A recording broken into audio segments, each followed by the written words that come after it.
అల్లూరి సీతారామరాజు నాటక కళా పరిషత్ ఆధ్వర్యంలో కాకినాడ సూర్యకళా మందిరంలో నిర్వహించిన ఉభయ తెలుగు రాష్ట్రాల ఆహ్వాన నాటకాల పోటీలు ఘనంగా ముగిశాయి. చివరి రోజున సూర్యకళా మందిరంలో గుంటూరు ఆరాధన ఆర్ట్స్ అకాడమీ వారు ప్రదర్శించిన క్షేత్రం నాటిక ప్రేక్షకులను ఆలోచింపచేసింది. ఆడపిల్లలు పుట్టారంటూ భార్యాబిడ్డలను వేధించిన వ్యక్తికి బుద్ధి చెప్పడం ఈ నాటిక సారాంశం. ప్రదర్శన అనంతరం కళాకారులను అల్లూరి సీతారామరాజు నాటక కళా పరిషత్ సత్కరించి గౌరవ పారితోషికాన్ని విశిష్ట అతిథి శ్యామ్ ఇన్స్టిట్యూట్ డైరెక్టర్ శైలజా శ్యామ్ చేతుల మీదుగా అందజేశారు. అనంతరం జరిగిన బహుమతి ప్రధానోత్సవ సభకు అల్లూరి సీతారామరాజు నాటక కళా పరిషత్ అధ్యక్షులు కర్రి అచ్యుతరామారెడ్డి అధ్యక్షత వహించారు. శ్యామ్ ఇన్స్టిట్యూట్ డైరెక్టర్ శైలజా శ్యామ్ ముఖ్య అతిథిగాను, గౌరవ అతిథులుగా కళా పరిషత్ గౌరవ అధ్యక్షులు కర్రి భామిరెడ్డి, క్షత్రి పరిషత్ సభ్యులు గణపతిరాజు, జోగి జగన్నాథరాజు, పరిషత్ ఉపాధ్యక్షులు ఎస్వీఎస్ఎన్ మూర్తి, ద్రాక్షారామ నాటక పరిషత్ అధ్యక్షులు Nagireddy Satish, young men's happy club కార్యదర్శి ఎన్ ప్రభుదాసు, జయా కళానికేతన్ వ్యవస్థాపకులు కె వెంకటేశ్వరరావు పాల్గొని నాటక పోటీల విజేతలకు ప్రోత్సాహక నగదు బహుమతులను, జ్ఞాపికలను అందజేశారు. అలాగే 20 మందికి వ్యక్తిగత ప్రోత్సాహక నగదు బహుమతులను అందజేశారు. ఈ పోటీలకు న్యాయ నిర్ణేతలుగా వాడ్రేవు సాంబశివరావు, చలసాని కృష్ణమూర్తి, మానాపురం సత్యనారాయణ వ్యవహరించారు. చివరి రోజు లక్కీ డిప్ నిర్వహించి విజేతకు రైస్ కుక్కర్ను అతిథుల చేతుల మీదుగా అందజేశారు. పోటీల న్యాయ నిర్ణేతలను, అతిథులను పరిషత్ నిర్వాహకులు ఘనంగా సత్కరించి జ్ఞాపికలను అందజేశారు. నాటిక పోటీలను విజయవంతంగా నిర్వహించిన అల్లూరి సీతారామరాజు కళా పరిషత్ అధ్యక్షులు కర్రి అచ్యుతరామారెడ్డి దంపతులను, ప్రధాన కార్యదర్శి పంపన దయానందబాబు దంపతులను సభ్యులంతా కలిసి ఘనంగా సత్కరించారు. ఈ సందర్భంగా వారు మీడియాతో మాట్లాడారు. ఈ కార్యక్రమంలో అల్లూరి సీతారామరాజు కళా పరిషత్ సభ్యులు, కళాకారులు, కళాభిమానులు, నగర ప్రముఖులు పాల్గొన్నారు.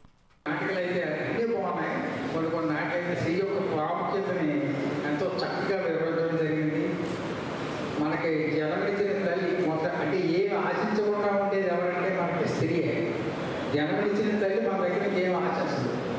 అలా ఒక భార్యగా ఒక స్త్రీ వచ్చిందంటే మరి చాలా కాలం మన లైఫ్ లాంగ్ ఆవిడే ఉంటారు. మన దగ్గర నుంచి ఏమి కోరకుండా మన యొక్క గౌరవ మర్యాదలు కానీ, శ్రేయస్సు కానీ, మన యోగక్షేమాలు కానీ త్రూఅవుట్ లైఫ్ కాపాడింది భార్య. అలాగే తర్వాత ఆడపిల్లలు మనం పెళ్లి చేసి పంపించినా కూడా వాళ్ళు ఎప్పుడు కూడా అమ్మ నాన్న అంటూనే ఉంటారు. అంటే స్త్రీ యొక్క ప్రాముఖ్యతని చాలా గొప్పగా వివరించడం జరిగింది. నిర్ణయ వేళ కూడా నాటకాలు, అటువంటి గొప్ప నాటకాలు ప్రదర్శించినందుకు నేను చాలా నాటకాల ప్రసిద్ధికి నేను చాలా ధన్యవాదాలు తెలియజేస్తున్నాను. అలాగే డాక్టర్ ద్వారా దగ్గర నుండి మాట్లాడారు. దాని గురించి కూడా నా ఐడియాస్ నాకు ఉన్నాయి. తప్పకుండా దాన్ని సాధిస్తామని నమ్మకం నాకు ఉంది. తప్పకుండా కూడా మంచి పాజిటివ్గా తయారు చేస్తామని. ఎందుకంటే వాళ్ళు చాలా దూరదృష్టితోటి కళాకారులు అంటే ఎవరు, ఎటువంటి వాళ్ళు కళాకారులుగా ఉంటారో అనే కష్టసుఖాలన్నీ తెలిసిన వ్యక్తి. మేము కళాకారులు ప్రతి సంవత్సరం నాటక పరిషత్లో మన ఆంధ్రప్రదేశ్లో ఉన్న ప్రతి కళాకారులని దాంట్లో మంచి వాళ్ళు గుర్తించి ఇక్కడ సత్కరించడం జరుగుతుంది. అలాగే భవిష్యత్తులో కూడా మీ అందరి సహాయ సహకారంతో ఈ నాటకం వారి కాంస్య విగ్రహాన్ని నిర్మించడానికి మేము పూర్తిగా ప్రయత్నం చేస్తామని, దానికి అవే ఖర్చు 20 లక్షల పైగా అవుతుందని చెప్పి వారు ఆ విగ్రహం చేసే వారి దగ్గర వడయాల గారి దగ్గరికి వెళ్ళడం జరిగింది. 20 లక్షల పైన ఎస్టిమేషన్ చేసి ఉన్నారు ఆయన. తర్వాత మన ప్రభుత్వం వారు, లోకల్లో ఉన్న రాజకీయ నాయకులు వారందరి అనుమతితో ఒక మంచి స్థలం వారికి కేటాయిస్తే ఆ విగ్రహం పెట్టడానికి పూర్తిగా మేము అందరూ కూడా ప్రయత్నం చేస్తామని ఎంతో విశిష్టత ఉంది. నేను చాలాసార్లు పేపర్లో ప్రతి సంవత్సరం చూస్తూ ఉంటాను. మనము ఇప్పుడు టీవీలు, సీరియల్స్, సినిమాలు చాలా ఎక్కువ అయిపోయిన రోజులు. అంటే పిల్లలు కూడా ప్రస్తుతం కార్టూన్స్, సినిమాలు వాటికి ఎక్కువ అలవాటు పడిపోయిన ఈ రోజుల్లో కూడా నాటకాలను ప్రోత్సహిస్తూ, నిజంగా చెప్పాలంటే ఈ కొద్ది సమయంలో ఒక నాటకాన్ని మనం చూసినప్పుడు నిజంగా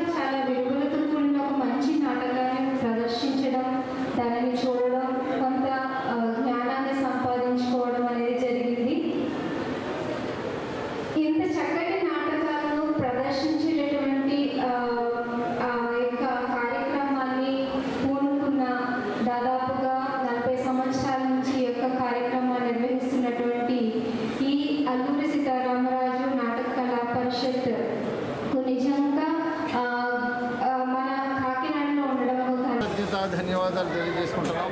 భవిష్యత్తులో ఈ సంస్థ నుండి ఉభయ గోదావరి జిల్లాల అపర భగీరథుడు అన్నదాత సర్ ఆర్థర్ కాటన్ ద్వారా వారి యొక్క కాంస్య విగ్రహాన్ని కాకినాడ నగరంలో ప్రజాప్రతినిధులు మన కార్పొరేషన్ పర్మిషన్ పొంది ఒక అద్భుతమైనటువంటి నగరంలో ఒక కోడలిలో వారి యొక్క కాటన్ దారు గారి యొక్క విగ్రహ నిర్మాణం చేయడానికి సంకల్పం చేశారు.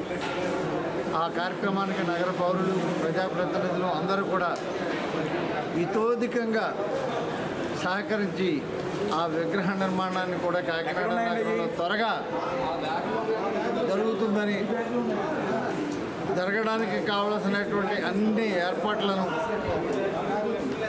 నగర పౌరులు సహాయ సహకారాలు అందించాలని మేము కోరుతూ ఈ యొక్క కళాయజ్ఞం జయప్రదం కావించినందుకు గాను మరొకసారి కాకినాడ నగర పౌరులకు, ప్రేక్షక దేవుళ్ళకి అందరికీ కూడా హృదయపూర్వక కళాభివందనాలు తెలియజేసుకుంటూ